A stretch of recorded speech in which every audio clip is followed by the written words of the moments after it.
एक सुनसान अंधेरी रात थी। गांव काली बस्ती के लोग अचानक गायब होने लगे थे। नदीम, एक नौजवान पत्रकार, सच्चाई का पता लगाने उस बस्ती में पहुंचा। हर घर का दरवाजा बंद था, हर गली सूनी।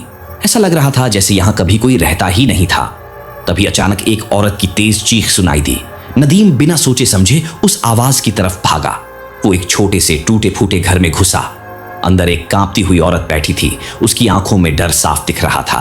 उसने धीमे लेकिन डरे हुए लहजे में कहा, वो आ रहे हैं, मरे हुए लोग जिंदा हो गए हैं। नदीम हल्का हंसा और बोला, ये सब वहम है। लेकिन तभी दरवाजा जोर से खुला और एक सड़ा गला, खून से लथपथ ज़ॉम्बी अंदर घुस आया। उसकी बदबू से सांस लेना मुश्किल था।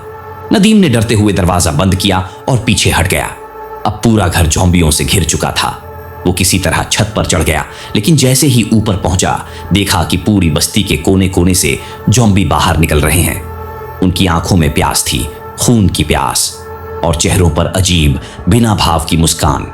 आखिर में नदीम ने अपना वॉइस रिकॉर्डर चालू किया और कांपती आवाज में बोला, अगर कोई ये रिकॉर्डिंग सुने तो समझ ले ये बस्ती अब जिंदा लोगों की नहीं रही। रिकॉर्डिंग बंद हो गई और उसके बाद सिर्फ खामोशी रह गई।